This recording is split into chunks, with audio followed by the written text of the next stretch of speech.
Hello, everyone, and welcome to WNTT Entity Theater's podcast, All Things Theater. Each month, we will explore with our featured guests some fascinating aspects of theater writing, directing, acting, stage management. Well, all things related to theater.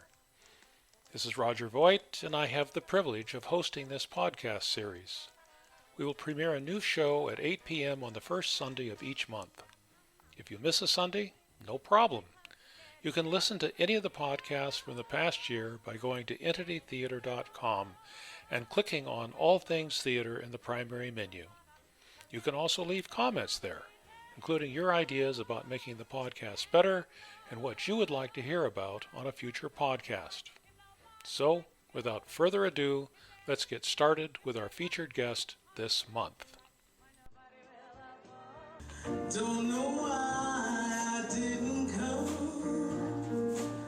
Met you by the house of fun.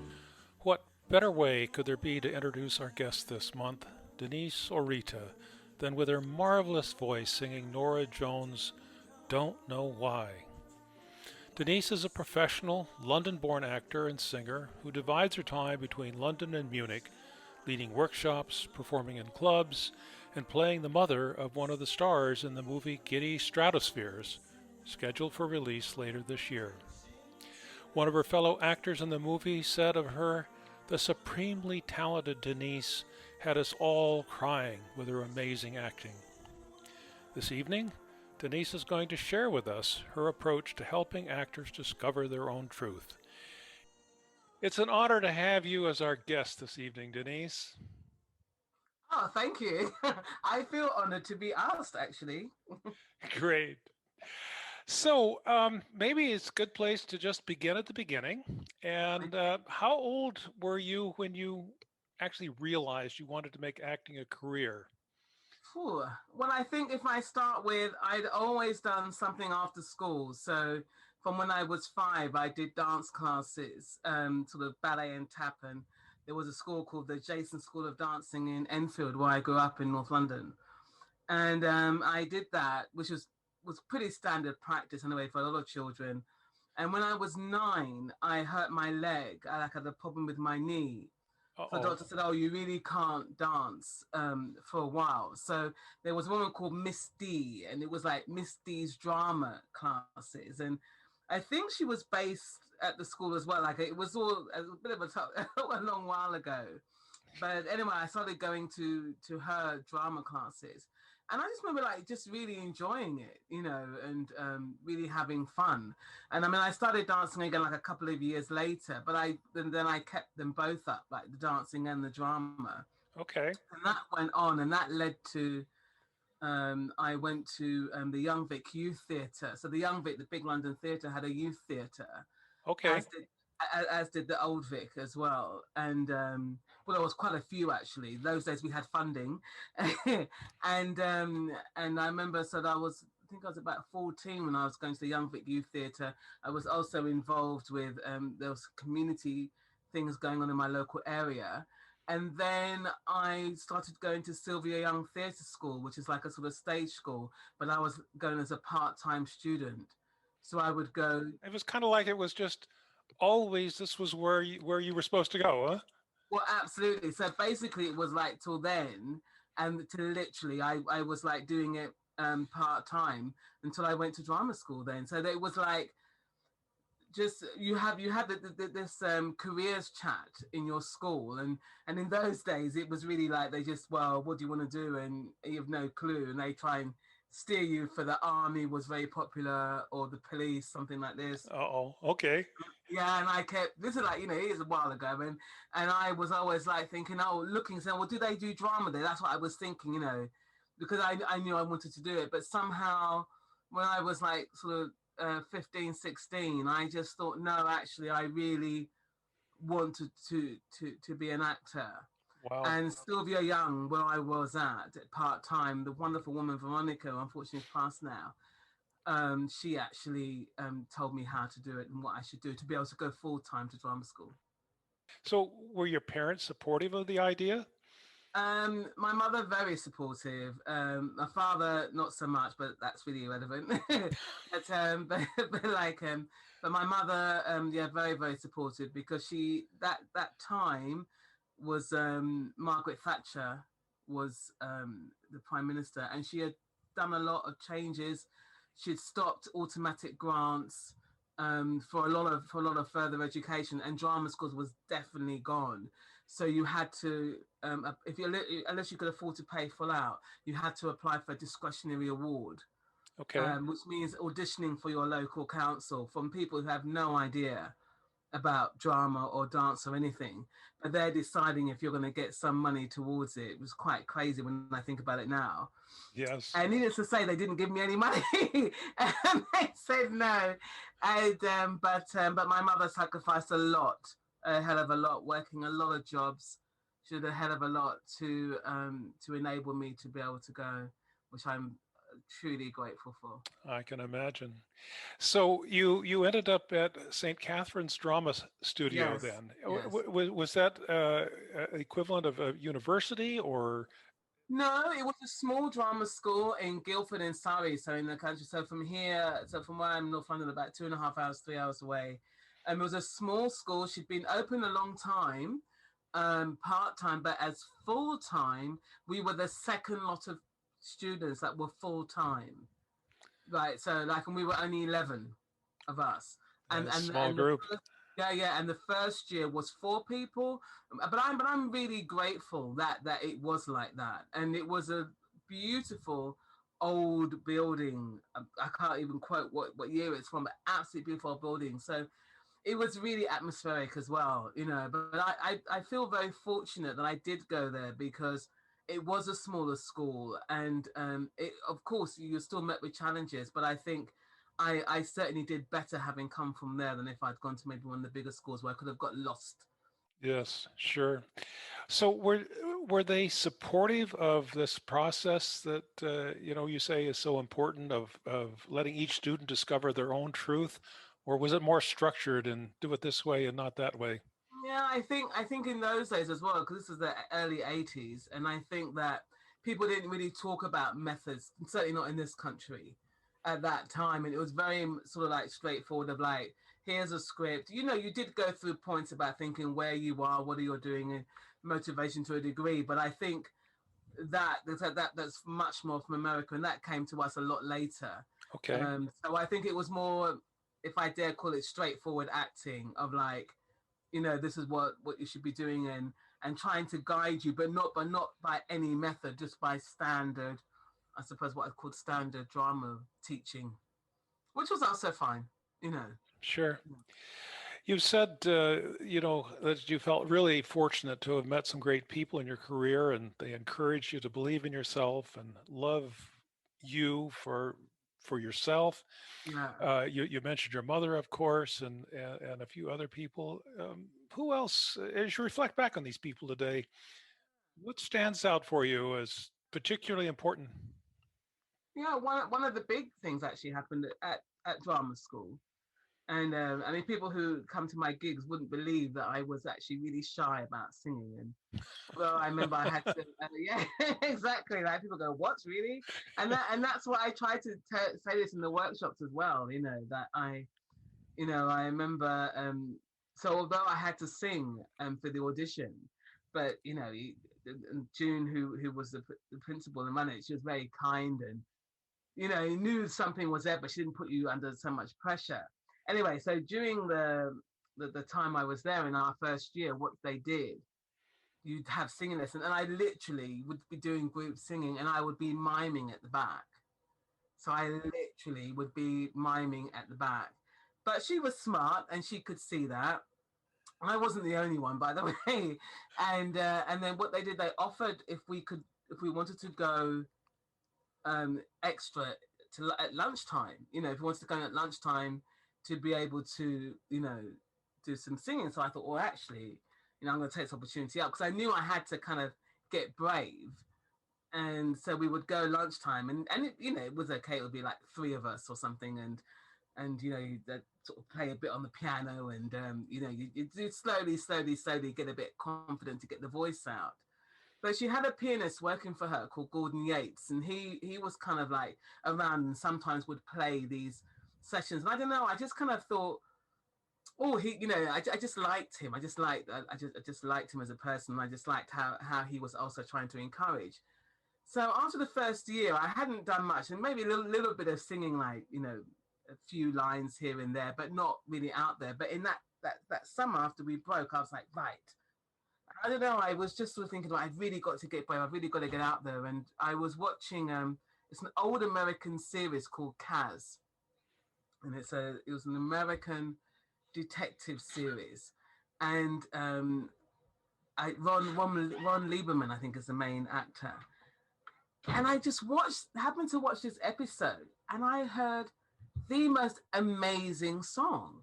This, but you know, a character in the film was singing this song, and I was like, wow. And the song turned out to be "Try a Little Tenderness," but the jazz version. And I was so like, oh my goodness, that's amazing. So I kind of had managed, luckily I taped this episode, and I just learned this song. I was like, you know, I must learn this song. This is the most amazing thing I've ever heard in my life. And when we went back to drama school after the summer, I said to Gordon, I've heard this song. I've got to sing it. And I said, maybe you know it. And I sang the beginning bit, and of course he knew it. I mean, you know, then he got on the piano and started playing, and I was like, oh my God. The guy said, yes, of course. They explained it's a famous song, and, you know, Otis Redding, but it's been done jazz versions and all that. And I got to sing this song at our show. And I tell you, I've never been so nervous as I was to do this. I Really? mean, he was brilliant in the way of encouraging. On the day, I felt like my leg was doing this kind of movement. And I just felt like my heart would burst. But everyone has said, of course, I looked fine. But he didn't just play, he didn't just accompany me. He really was like calling out as if you were doing a jazz. Hey, how are you feeling? And all that. So to really fit with the song, to really help me. And for that, it was a truly wonderful experience, and something I never, ever, ever forgot. So unfortunately, Gordon's passed as well, but something that I always remember and think back so fondly of that first step of really getting the voice out there and singing. So music and song as a medium for connection then. Yes, absolutely, absolutely. And I mean, there was still a long ways to go after that.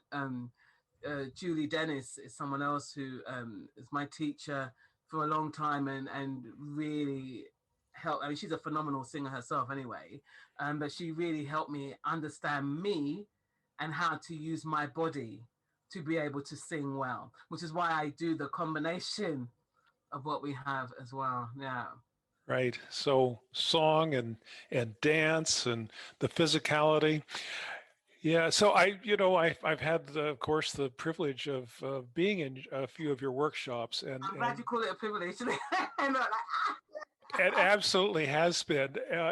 But I confess to being a little bit surprised the first time we had to learn these dances and these songs and this physicality that had to match, and it was just amazing.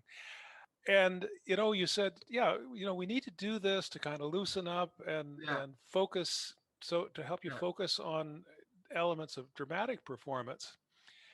Maybe you could talk a little bit about why you see this as really important, and that it's if I understand it correctly, it's more than just warm up. It's a way of involving your whole body in yeah. the performance that you're doing.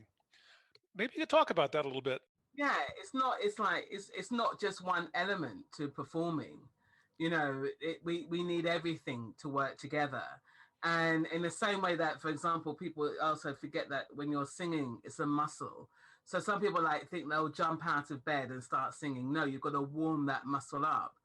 And somehow, as an actor, you need to warm up your whole body. You need to be prepared. And sometimes I'll hear people say, "Oh, you know, they saw a musical, or they were really surprised that that actor can sing or dance." I say, yes, but most people can who train, because it is standard to train in all the fields, not just to do one thing. So that combination of you doing and we used to do mime classes as well. And the mime classes were actually like really tough physically, to be honest. It used to kill me every time actually. But it was it's this combination that you open your mind, but you open your body, that you as a whole vessel are ready to take this on. And often like people will say, oh, I can't dance. And it's not about being a fantastic dancer. It's about letting your body go and allowing your body to be. So wherever you're going, as for the physical role or whatever, you're able to do that because you've loosened the whole thing up together. That's why I did it. Well, one of the things that I have noticed, in myself and in others that are amateur actors is we often don't get our body involved in our performance. And I think it probably loses credibility for that reason. I was just really astonished to learn that some professional dancers, choreographers, like Martha Graham, for example, Yeah. Mm-hmm. have saw actors training as critical to their desired profession of creating dance and communicating Yes. through dance. Yes. How as an amateur actor, how can we focus on getting our body that involved and that integrated with what we're doing on the stage? But it is about including movement in your life, and not just and I don't even think it's like, even because some professional actors can be like that as well. So I wouldn't always put it to that. I think it's about not just doing like, so if you're doing a rehearsal, your rehearsal should be incorporating some kind of movement and some kind of, so you're mixing up the elements and not just focusing on the script or something. You know what I mean? You have to mix these elements up. And some people like will do like a physical theater. There are people who specialize in amazing physical theater for that precise reason. So you're going to get a different result. And maybe sometimes people who are doing, maybe if they're doing amateur theatre or something, they don't have enough time invested in, the company can't invest enough time in them to be able to do all those elements. But that is really where it's going to happen. Would be the case that you put in time to be able to explore these elements more and learn how to bring them together. It's so easy to say and so difficult to do when you're actually out there practicing. Yeah, but don't forget that when you train as well, like, so when people go to drama school, like, you're doing that for 2 or 3 years, and you're doing that every day. The mixture of stuff. That this is the whole point of learning. There's some people don't think you need to go to drama school. I have different opinions about it. What I think it does bring is discipline. I've noticed that, not in every case, but a lot of actors who have been to drama school, then I've noticed tend to have been more disciplined in the rehearsal room, in the process. But Sure. it's not a given. But some people don't go to drama school, but they do a lot of other really relevant training, which brings them that training as well, which brings them that discipline as well. So it's not about drama school, and it's unfortunately not even really affordable for a lot of people now. But it's about access to training and a variety of training that helps you get to a good point as a performer. Yeah. So, Denise, you had a number of years as a very successful actress in West End and London, international tours and so forth. I will still have some more. Yeah, I had. Oh, Well, geez. I said past tense only in terms of saying, at some point you decided, hey, I'm going to try my hand at being a director. And I'm just wondering It at didn't that. happen like that. No, Oh, it was okay. more like no, because like I think a lot of that was opportunity, and the fact that I'm not blessed with being an actor all the time, because that's just not how it's gone. So I've been very lucky and had some very good jobs, but I have to do things in between. And I discovered even from when I left drama school, I used to teach dance classes locally and then teaching drama. And I've worked for other companies as a teacher, like where people would, and then even at drama school, I was teaching the part because you can get trained to teach. So I was teaching part-time students there a bit of drama, a bit of stuff, and that really was really helpful. And we would get notes and stuff about things you could improve. So the teaching process started there. So when I left, it was already in my mind that I'm not just going to act, I'm going to perform and teach as well. And then over the years, I've done different workshops and different opportunities, but probably then in obviously being in Germany was a huge opportunity then to do more, especially with the workshops. I did a lot of big workshops with Entity in the past, and then setting up Actors Workout with Peter Bishop. Although we had done other companies before together as well, working, and we realized that we worked together really well in delivering workshops. So it kind of, that combination and my other part of doing other things in England as well. So it's always been there. I'm rattling on, Roger, but like it's always been there somehow. Well, I'm really interested in this whole question of the relationship between the actor and the director. I'm thinking of a quote from Jodie Foster, who said, "I don't like direction that's result oriented, like where the director tells you where he wants you to end up emotionally. Yet on the other hand, it's the director who ultimately needs to be responsible for creating his vision, her vision of what the play is about. So, at least at a superficial level, these seem like conflicting goals." Maybe you could talk a bit from the perspective of both the actor and the director, how a good productive partnership how it might look. Yeah, I mean, it really is on two different sides. So when you have like a director, if it's on film, I mean, you can't get an actor directing himself in theatre. That's not going to work, really. So if you've got a director, someone directing themselves in the film, it's in fact not them, really. It's actually the first cameraman and the assistant director who are directing it. So that person will be directing it as well, but the director actor who's leading has to totally rely on them to help them make a decision, because everyone sees it differently. So as an actor, no matter who you are, no matter who you are, it doesn't matter. You're still going to look for that guidance. Yeah, you're still going to look for that guidance, and you're going to still have a different perspective. So you're going to think, I'm doing this great scene, but the director might think, actually, no, you're not, or you're not. You're not. It's not coming across. And as the actor, since I'll give you a good example that I have told people. So when I was doing To Kill a Mockingbird with Tim Baker for Theatre Clwyd, I was playing Calpurnia, absolutely fantastic role and great production. And there was one part, very, very emotional speech she's giving, and I'd learned it, and I was like, this is a wonderful bit. And I remember being in rehearsals, and it came up, and I was really like thinking, yes, I'm in this speech and doing it.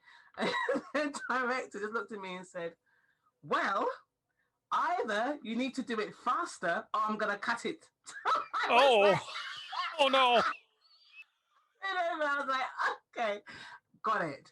And he was right, because I was being so overindulgent. You could, and that's the thing. So you need someone else to kind of like go, come on, this is how it is. But also, you've got to, a director has to almost read that actor's mind, whether it's film, TV, or stage. You've got to, I like it as an actor as well, and you should be able to kind of say to the actor, why are you doing this? Because you think this, and they have to go, oh God, yeah, you're right. You should be able to tap into why they're doing that to help guide them, but guide them, not dictate. And even like if you do something like you're working on a script, and then you do it, and then they say you're going with your idea, and even if they've written it thinking something else, that's also okay. You still got to trust your idea. You've got to trust your instincts. So the two sides have to kind of allow, without dictating, but guide, and then the actor has to be trusting as well to kind of go, oh yeah, they can see it differently, so I'm going to go with that, but allow the actor to go with their instincts. Because even like David Harewood is in Blood Diamond, Right. the film, and there's a bit he plays this sort of horrible general thing, and he talks about how, you know, he was just kind of like improvising and doing this crazy stuff, and the director was, oh my god, that's fantastic, you know, because he just kind of went for it, and the director ended up giving him a lot bigger role in it because he followed his instinct. So you've got to kind of come in the middle, yeah, and I guess trust on both sides. But no, neither side should not be dictating, and both sides need to be open. Does that make sense? It does. It does. I guess the thing that I'm wondering is when you have two, you know, actors with very different mindsets. Yeah, Is the director supposed to be just this tight roping sort of person who can instantly switch from one mindset to the other? I'm thinking in particular of something we've talked about before with Sidney Pollack yeah, working with Gene Hackman and Tom Cruise, and it was yeah, like they were just in different worlds, and yet yeah, somehow he was able to work with both of them in a way that achieved this kind of trust, even though Sidney Pollack had to be very, very different with the way they interacted with him. yeah. But he used his skill to because Tom Cruise was a very different actor when he started from Top Gun and Cocktail. And I remember seeing him in Born on the 4th of July and going, oh, wow. Suddenly there was I felt a huge change in his ability as an actor, that you really saw that he had kind of woken up and was, you know, there. And I think that that was good for when he came to do The Firm. But he was still in a very different place from Gene Hackman, years and years and years of experience, very strong actor, full of presence and knowing. And Sidney Pollack talked about this, that having to talk to them both separately to give them instructions, but separately. So when they, I don't think they knew what each other knew as well. But when it came together from what he directed them to do, the scene worked. I mean, Mike Lee does that, the English director. He also does that, but a lot of his films are improvised.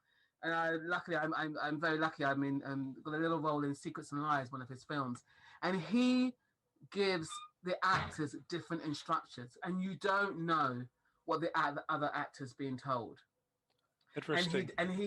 Yeah, and so then you've got your directive, your aim and objective, and then you come to it. And that, I think that's genius. And I think that as a director, you have to be mindful of people's backgrounds, of how someone is working out how they're doing their role, and you as director have to take responsibility to help them find that. And it doesn't always work to begin with, but you have to keep going until you find it, and build that trust that the person can open up and come out. That's the sign of a good director.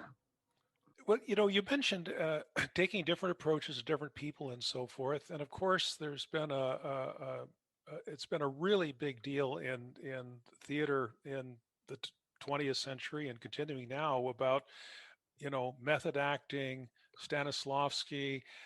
You know, it seems how all of this has evolved is a bit curious, and that uh, Sanford Meisner, Lee Strasberg, Stella Adler were all initially students of Stanislavski, yet the three of them today are considered by many to advocate very different approaches. I mean, I've been in workshops where the workshop leader would just insist that choose any one of the three was the only right way to do it, and the others were crap, or maybe even a worse word. Yeah, So, you know, if you're an aspiring amateur actor and you find yourself, you know, with with the director who says the only way is Meisner, you know, and you're not comfortable with that, well, how would you advise us as amateur actors to use this as an opportunity to still discover our own truth, and yet maintain that trust and that respect for the director. But I think if any director is saying that, then I think that they're not a good, in my opinion, they're not a good director. If you would only say to someone that only that method would work, because it really is everybody's individual journey, and you should not be dictating. The problem is with some people can end up in some situations where they feel they have to bear their life story and give everything. And some people can be really broken down by this psychologically, which is not healthy at all, you know, and can be quite irresponsible from people. So you should only do things that make you feel comfortable as well. And you have to do something that if you don't feel that's working for you, then it's not working for you. And it's okay with that, because every single person is different, you know, and like David Mamet, you know, famous director and everything, talks about, writer and director, that a lot of the actors he works with are method actors. But he said, actually, you know what? I just think they're good actors. I don't think it's because they're method actors. I just think they're good actors. You know, and I think there's a lot to that. There are some actors who can just deliver incredibly. I've seen actors who will just appear to be very relaxed before, just maybe reading a newspaper or something. Oh, can you just come and do your scene? I've seen it. They get up, they deliver an absolutely boof emotional scene where you're like, whoa, wow, breakdown, tears, everything, you know, and you're just like, wow. And then they're done. Okay, get a cup of tea now, and you're going like, wow. And then I've seen some actors do the same scene again 5 minutes later, because they know what to tap into. They know that, you know, they can tap in, but without damaging anybody or without damaging themselves. You know, it's a skill. Some people can do it better than others, but you have to find your way that works for you. I can't tell you, well, you know, if you don't do it this way, it doesn't mean, you have to find your way. But what you shouldn't do is hurt somebody in by what you're doing. You should not hurt. So sometimes you can be with people who are, some people do this thing of they must listen to a piece of music to get them in a certain mood, so they're then like, you know, focused on that, but that can isolate them from the other people. That is not healthy, you know. Or people who like, I can't talk to you because I'm not in my character. This doesn't help, you know. It doesn't help. You've got to really be you've got to really kind of like get a good balance, yeah. And I mean, I think that you can tap into some things. You can use a thought. So you should like research characters, think about where they've been.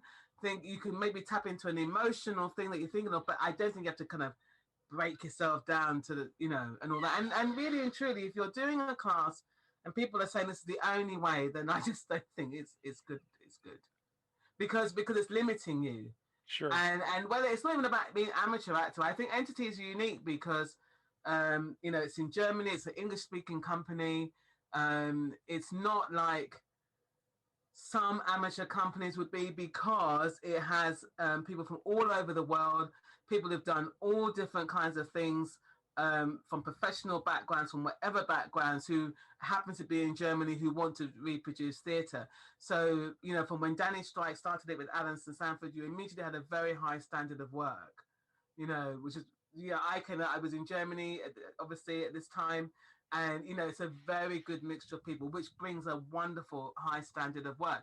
And especially when I was in the early days, you know, you would just be passing on that knowledge to make sure that people kept up that standard.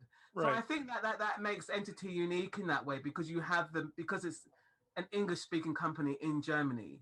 So do you know what I mean? So you have got this mixture rather than people just deciding, I want to do theatre or whatever. So I would say it's about keeping open, not pigeonholing people and not bullying people. And okay, because you're in Germany, maybe you're limited in English for what methods you can, you know, find, how many options are there. But really and truly, if something doesn't make you feel comfortable, or if someone's telling you this is the only way, then nah, I don't think so. Well, certainly from the director's perspective, that makes great sense. From the actor's perspective, though, if you're having to deal with somebody who takes that approach, is it fair to say then that what you're advising us is do what you need to do to achieve the result that you need, and don't worry about what the director how the director is trying to tell you how to get there.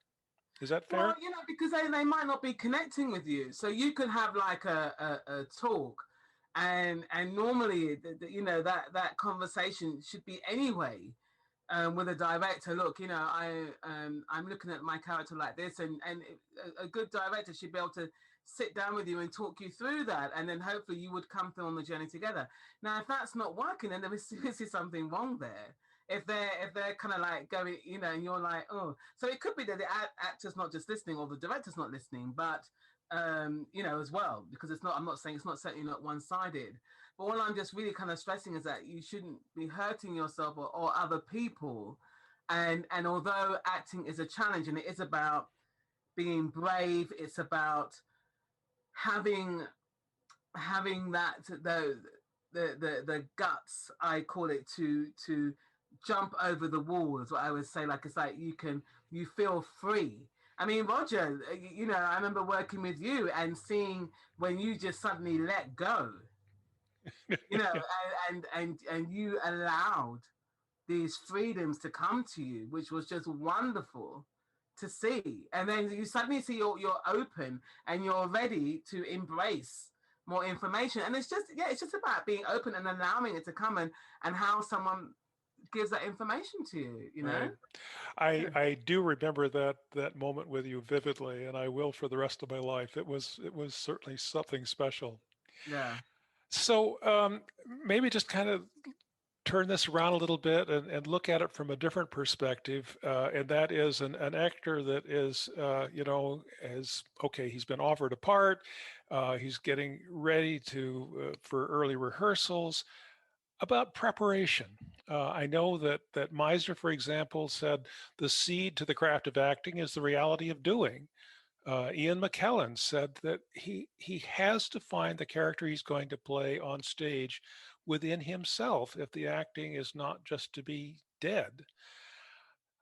How what can you give us a few tips, if you will, about how an actor should approach their preparation, maybe even before the first rehearsal? Oh, absolutely. I mean, that is really, you're starting with your script, obviously, but it's like not just reading a story. If like, so reading, and like sometimes, reading it quietly, reading it aloud also makes a difference. So I would definitely do both, and thinking about each scene, like in the sense of where where are you? What does that mean? How am I feeling? And you do have to go through these things. You know, is it cold? Is it hot? How am I feeling? What is my emotion? What is my relationship to this other person, these other people? And things like, you have this wonderful thing like in between dialogue. So if two people are having a conversation, but sometimes people have a conversation, but like there's a gap where the other person is thinking something else before they speak again. What are in those gaps? What are those thoughts before you speak again? These decisions are what are really important when you come to doing a play, because you need all of that. What are those thoughts in the gaps? What are you thinking? Sure. What's going on? Yeah. And to be able to then right, and then when you're, but although you're thinking like that, and you should think of where it's set or doing it, but then you need to talk to the other actor. So you can do all that, but don't be fixed. Meet your fellow actors and directors when you're sitting around, and then that should be the discussion. Yeah, I was kind of thinking that this has happened and that and happened, and have your own backstory. And normally what would happen is everyone's discussing, oh right, okay, well I thought this, and then you join up. Do you know what I mean? You join I up, and do. then you kind of like, you start to get your ideas, and that can work really really well. And I did this with another film I had done last year called Lizard Man, and we had myself. It was I had a husband and a son, and we had all had our backstories, and we kind of like then came together, and it was really wonderful. And saying, yeah, but actually, because I thought this about you, and yeah, so you really connect, because you've all done your research, but also knowing what's going on in between, what they had for breakfast, how do they relate. So I hope that helps. You know what I mean? So you're a strong advocate then of developing a backstory so that you know who you were and where you're coming from before you even show up in the play. Is that right? So think about that, because I think Sir Ian McKellen is right about things like part of you, and that's in a sense of taking something from you to help you with that.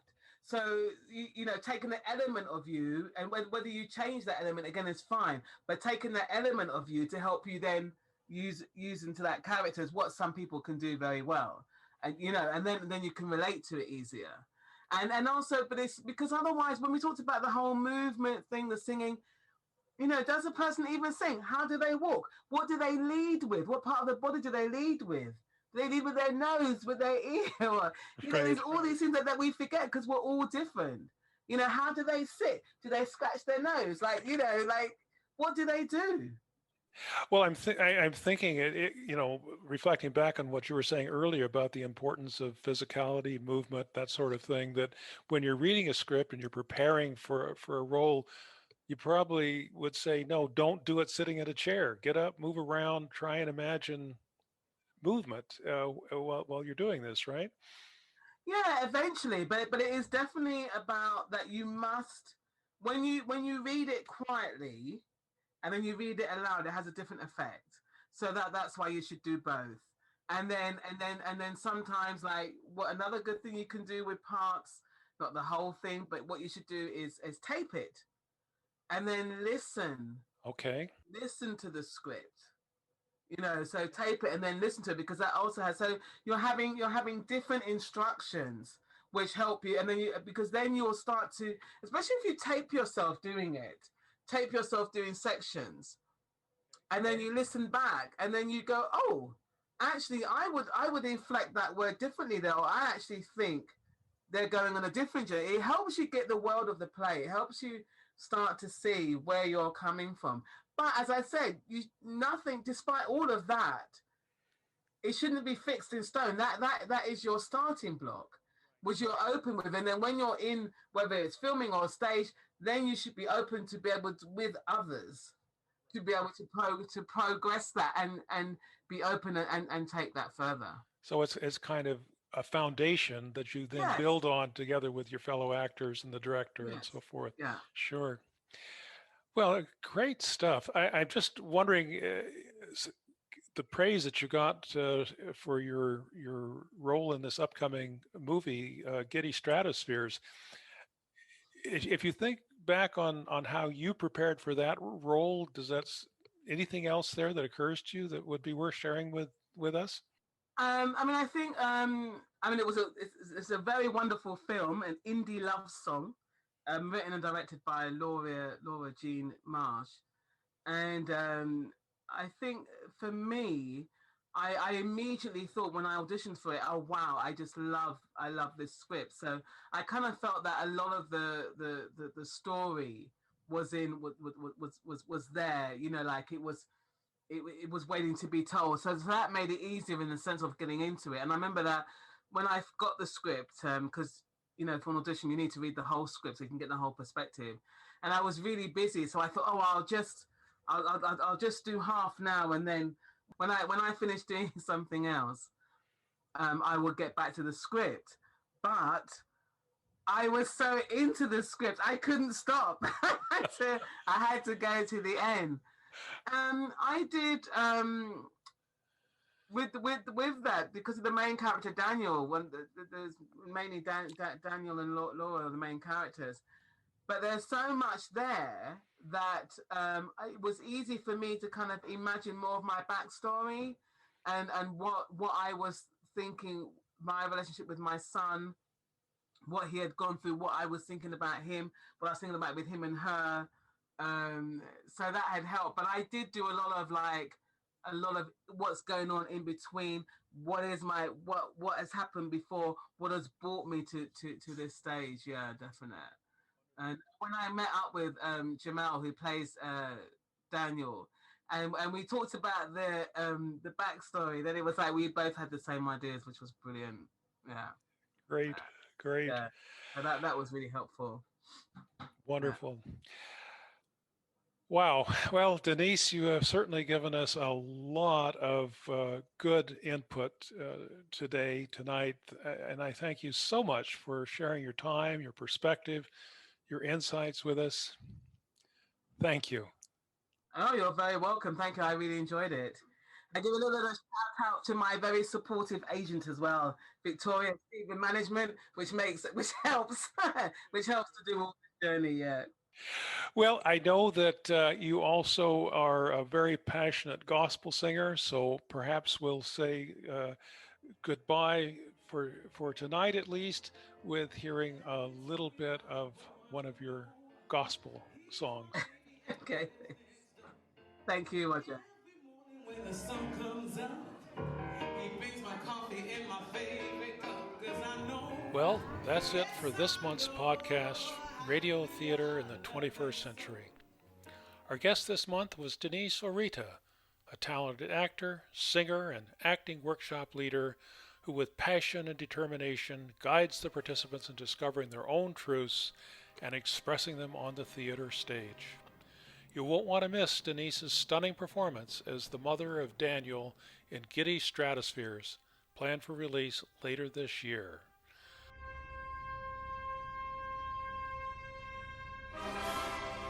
This has been a production of WNTT Entity Theater. Remember to tune in again on the first Sunday of next month at 8 p.m. for our next podcast of All Things Theater. Tell all your friends about this great program and let them know they can listen to past podcasts at any time. Oh yes, if you really like this podcast, we would very much appreciate any donation you would like to make. Just click on the PayPal button you see below or on our webpage at entitytheater.com. We thank you in advance.